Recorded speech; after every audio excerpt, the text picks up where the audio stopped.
Hola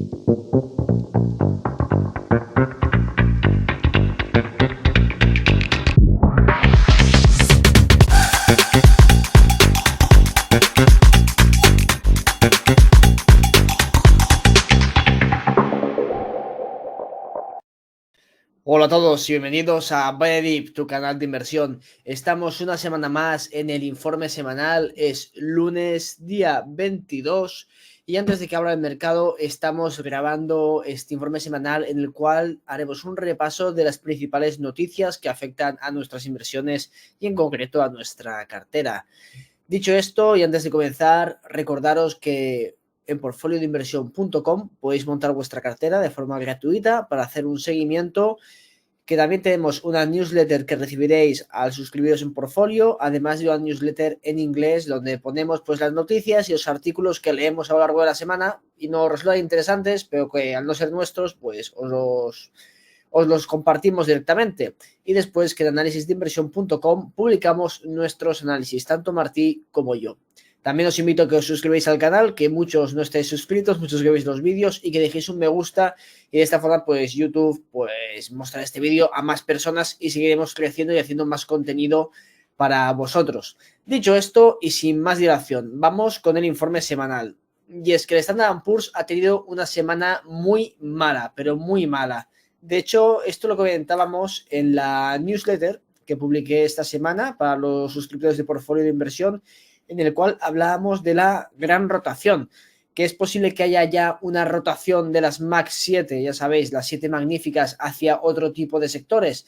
Es posible, Standard & Poor's ha caído bastante, liderado por las 7 magníficas, e incluso si nos vamos a otros índices donde estas 7 empresas tecnológicas pesan todavía más, como el Nasdaq, pues tenemos caídas todavía mayores.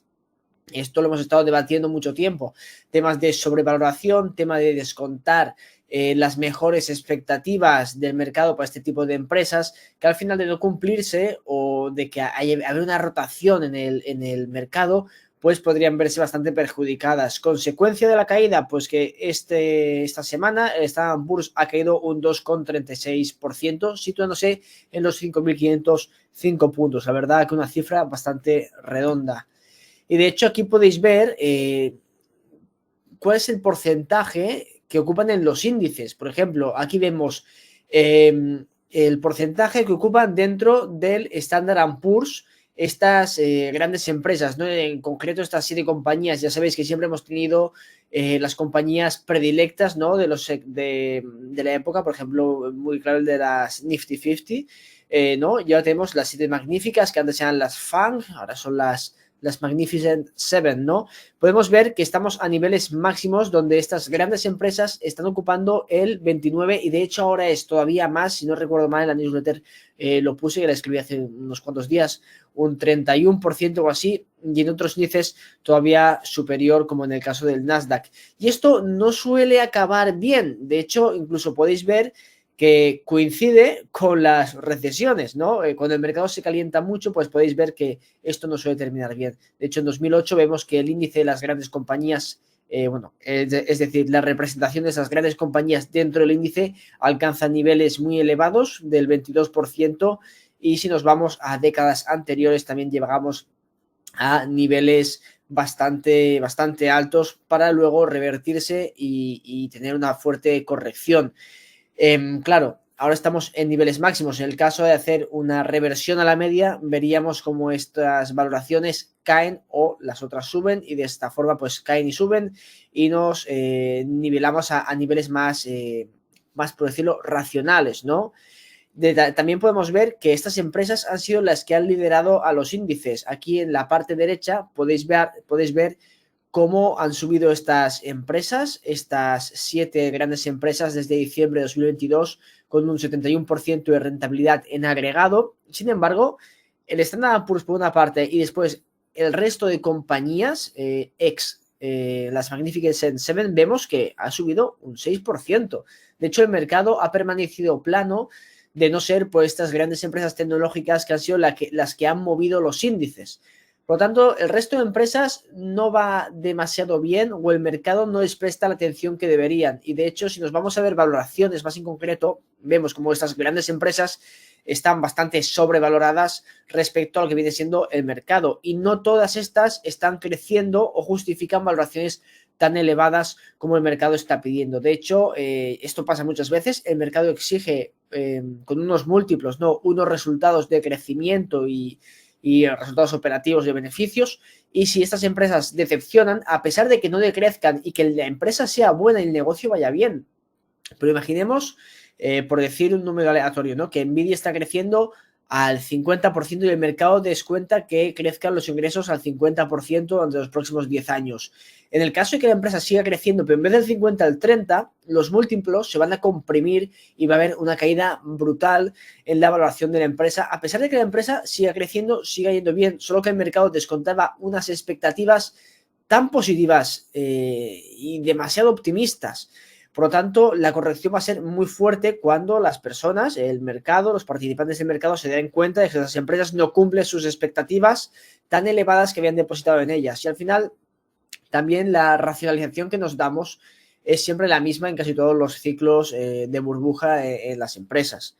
De hecho, aquí podéis ver ciertas burbujas que han pasado, por ejemplo, el de los ferrocarriles, la telecom, aquí vemos el Shale Revolution, ¿no?, de petróleo, y ahora el tema de la inteligencia artificial. Por ejemplo, en Telecom teníamos empresas tecnológicas, el Internet va a revolucionar el mundo, es cierto, lo ha hecho, pero las empresas más grandes y que más rentabilidad dieron en la burbuja.com terminaron pinchando y hasta muchos años antes no recuperaron los niveles que tuvieron, y de hecho muchas no recuperaron ni siquiera, obviamente, las valoraciones de la burbuja, porque era eso, una burbuja. Hoy en día tenemos la inteligencia artificial, que esto se lleva gestando ya tiempo, y estamos a niveles de crecimiento, de rentabilidad que, como hemos visto, en la burbuja.com. Pero todas las burbujas terminan petando. Y la justificación de estas valoraciones, el mercado siempre suele dar las mismas, ¿no? Esta empresa es totalmente revolucionaria, va a seguir creciendo, se va a comer el mundo entero, y no hemos visto nada parecido. La realidad es que el mercado es competitivo, si el negocio es tan rentable suele salir competencia, y difícilmente una empresa va a seguir creciendo a unos niveles tan elevados cuando ya tiene una cuota de mercado dominante, y además pues tiene unos márgenes ya demasiado buenos por haber sido de los primeros o haberse movido a tiempo. De hecho, las ganancias, pues también la rentabilidad más potente se suele conseguir en los últimos estados de las burbujas, en los últimos periodos, es cuando normalmente pega el subidón que entran la mayoría de participantes, sobre todo participantes menos experimentados en el mercado, y esto no suele terminar bien. Había otro dato que no sé si yo lo compartí en otro informe semanal, en el cual pues el nivel de los hogares de Estados Unidos, el nivel de inversión en bolsa estaba a niveles máximos, cuando el común de los mortales, incluido nosotros, está principalmente invertido. No suele ser una buena señal. Ya lo decía Rothschild, me parece, ¿no?, de cuando el limpiabotas te hable de en qué acciones comprar, vende.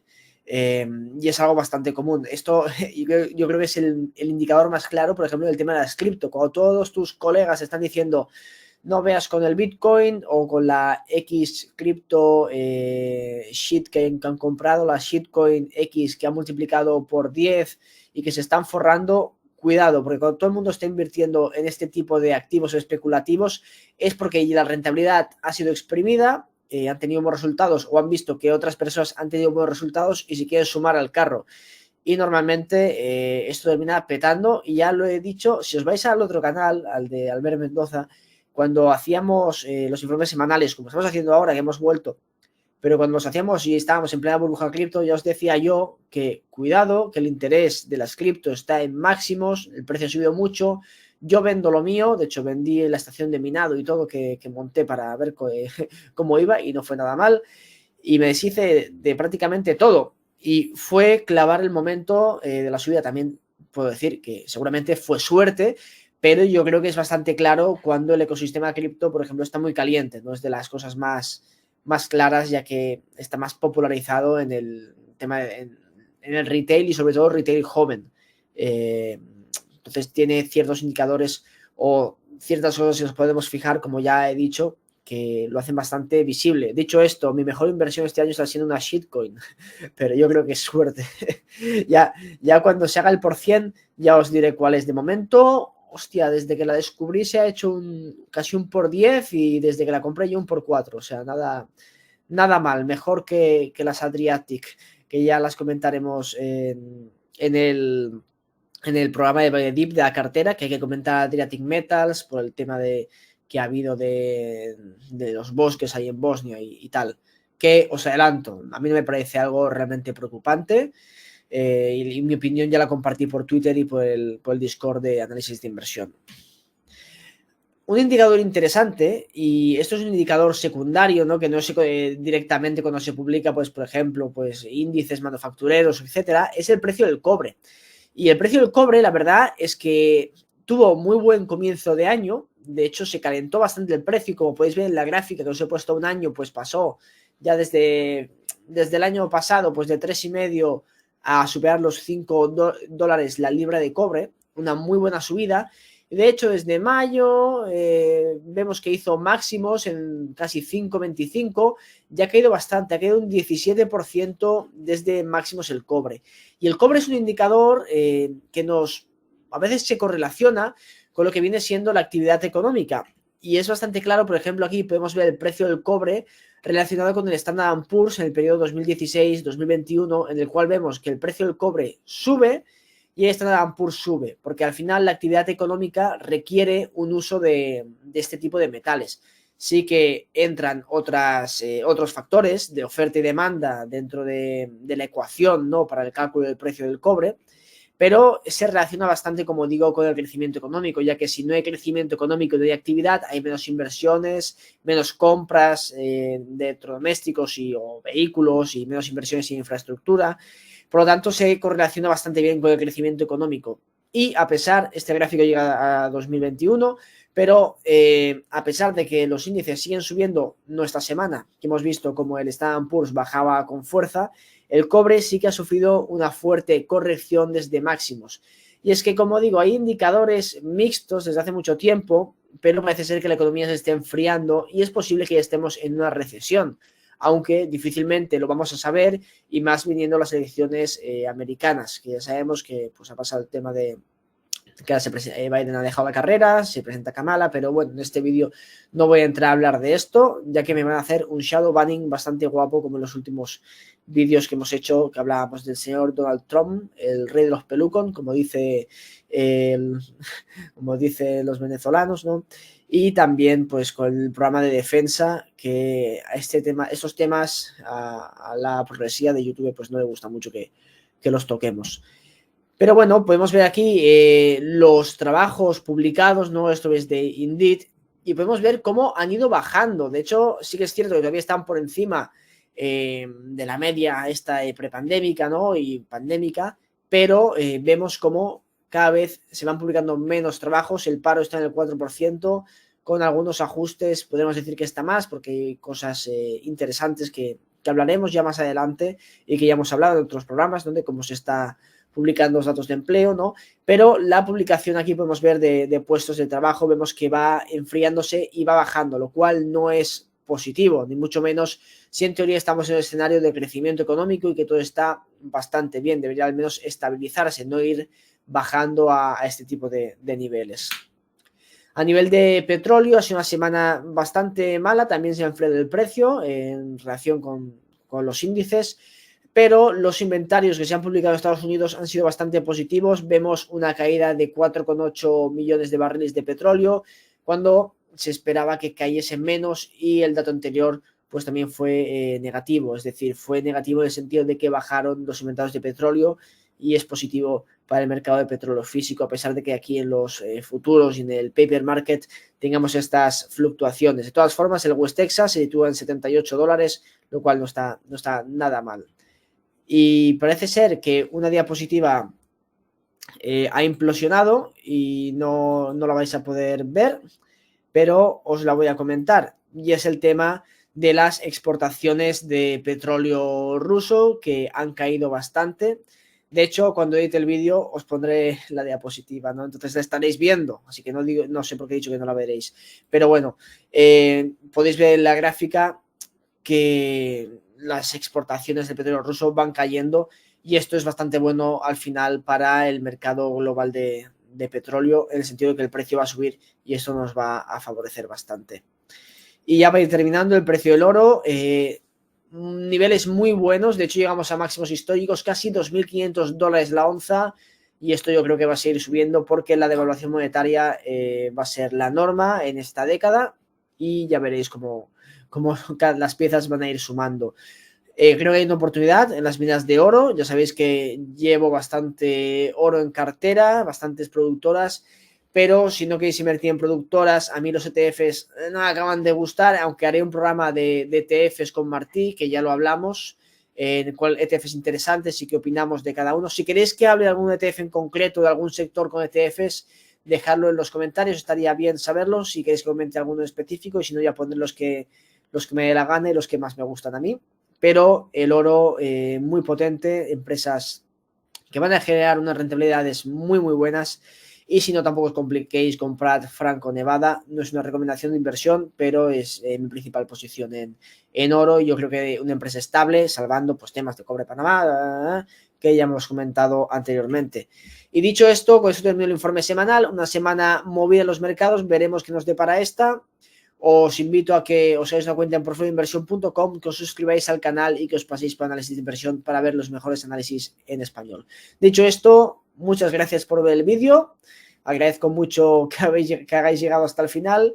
Dejad un me gusta si es así y nada más. Nos vemos en el siguiente. Y recordad, buy the dip.